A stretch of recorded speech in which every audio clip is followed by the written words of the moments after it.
Welcome to day 13 here at the Crucible, and there's a step up in intensity because at last we've gone from a two-table setup to one. It's semi-final time, and apart from the obvious going down to just the one table, the second commentary box is now used by Eurosport because obviously there's only one match to commentate at any one time. The BBC use the studio that now directly overlooks the action, and you can just sense this whole place turning into a cauldron of anticipation before Sunday's final starts.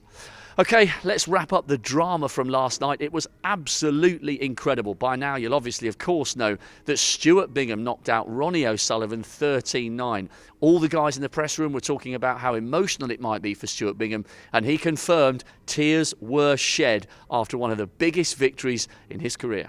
It hit me about 5 minutes after, as soon as I got back to the dressing room.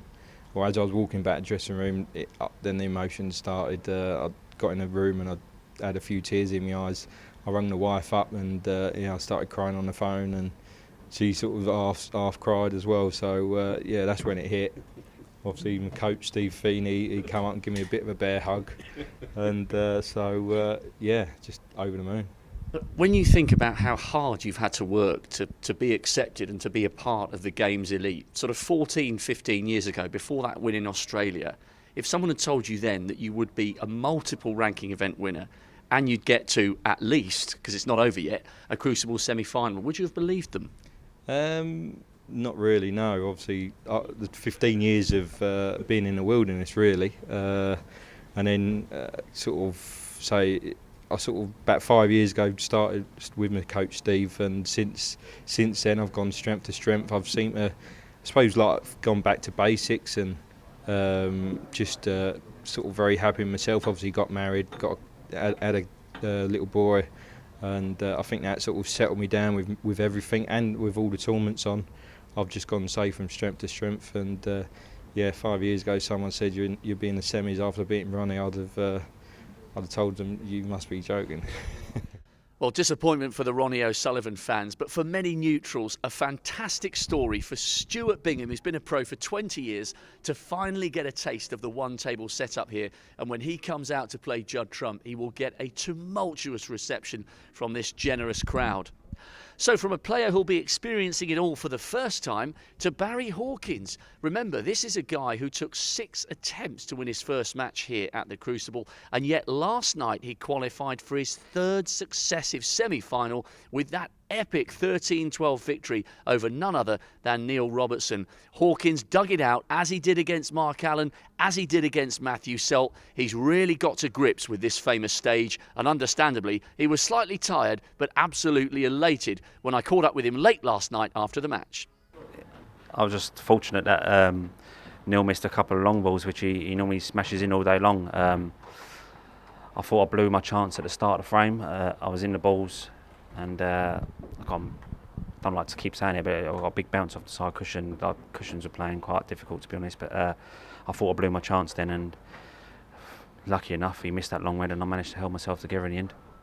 What were the emotions towards the end? I saw you give it a little bit of a fist pump, and I know you're a consummate pro. It was not meant as any kind of slight against Neil, but I suppose in the passion and the pride of the moment, your emotions had to come out. Well, of course, it means everything. To get to the one table set up again, and the biggest tournament that we play in all year round, so it was just a massive release, and I don't know what I did, to be honest. I just clenched my fist and I must have looked like a right idiot, but just a massive build up of emotion, and obviously I wouldn't have done that if I'd have won easy, but because of the situation, 13-12 and the magnitude of it just all come out.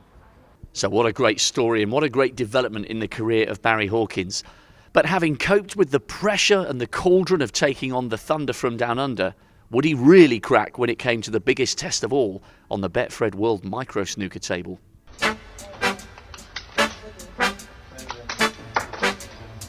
This is called the Micro World Championship. It's as many as you can pot in a minute. We couldn't find snooker balls, so we have to make do with pool balls. Doesn't matter if the black goes in early on, not a problem. But the key with this is, if you go in off with the white, the break's over. Now a 3-time Crucible semi-finalist, multiple ranking event winner, Barry Hawkins, you've come through a 13-12 marathon against Neil Robertson, but this is the Betfred Micro Snooker Challenge. Barry Hawkins, as many balls as you can in a minute. If you're in off, the break's over. Barry Hawkins, world number 5, 3, 2, 1, you're live.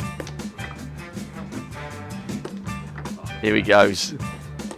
Oh, this is beautiful cueing here.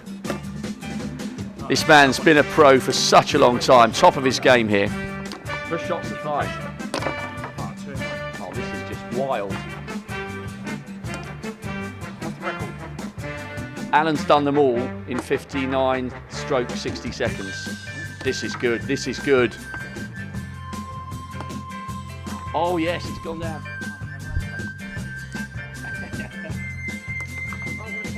Well, just proving once again here that he's now right at home on the sport's biggest stage. Oh, so close. Sorry. Oh, this is good, this is good. Forget about a third Crucible semi-final. He could go to the top of the leaderboard here. Oh, that's sensational. Right, Crit, you've got about 6 seconds left. Come on, the hole. Oh, dear, oh, dear. That is a superb effort. Take a look at that table. Only 2 balls left. He is on fire on the small stage as well as the big stage. What a great effort there from the world number 5. Let's take a confirmation of where that puts him on the Betfred Micro Snooker leaderboard. He's above Stuart Bingham. They both potted 13, but Hawkins got there fractionally faster. Carter's in second place, and it's still Mark the Pistol Allen leading. And I've got a funny feeling he still will be come Monday night at the end of the championship. So plenty more drama to come here on the single table setup at the Crucible. Now then, yesterday there were plenty of announcements from Barry Hearn, the chairman of World Snooker. I'm now joined by the chairman of the WPBSA, Jason Ferguson, who many of you will know is spearheading snooker's bid for inclusion in the Olympic Games. He's been rubbing shoulders with some of the great and the good of global sport. So Jason, welcome back from Sochi. This man never takes a day off.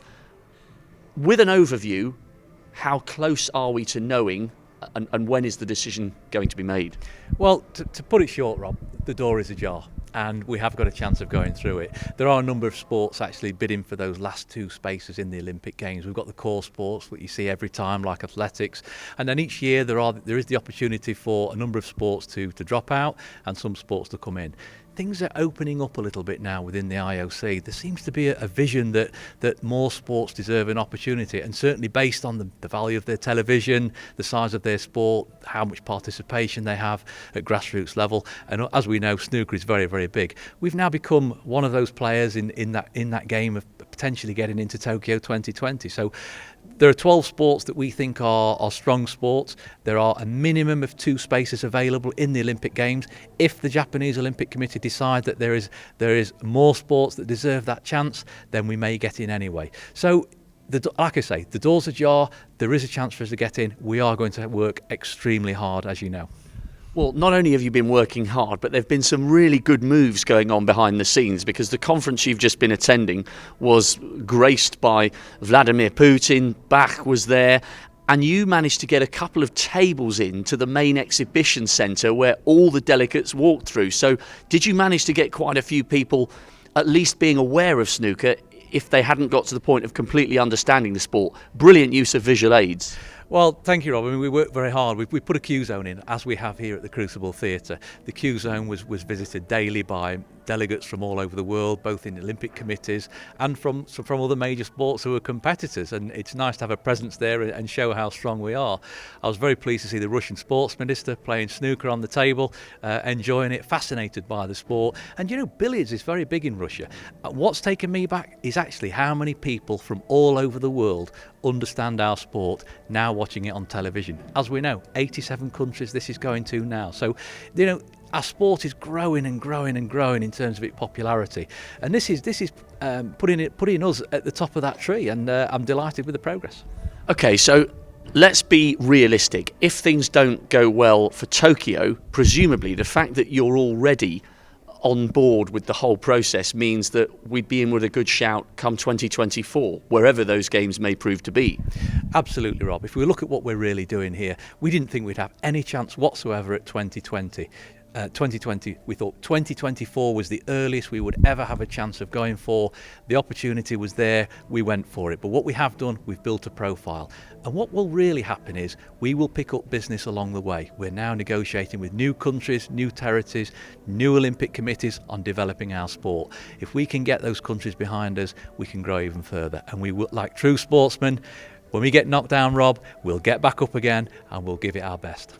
Well, thanks very much for the update, Jason. It's a really, really exciting development for the global future of this great sport. So keep up the good work. That's the update on our Olympic bid. So let's get back to these brilliant semi-finals. As we speak at the moment, Sean Murphy, well, he's rattled through that first session. 6-2, he leads Barry Hawkins. Perhaps Barry just suffering a little bit of fatigue after his late-night drama against Neil Robertson. The match tonight, not to miss, Judd Trump against Stuart Bingham. Remember, the ball run will be emerging for the very first time in the one table setup. Massive opportunity for him and a great platform for Judd Trump as well. Remember, many people are putting him down as the favourite for the title this year. Loads more drama to come tonight and tomorrow and on Saturday before we even think about Sunday's final. So that's all for today. We'll see you for a fabulous Friday. Bye-bye.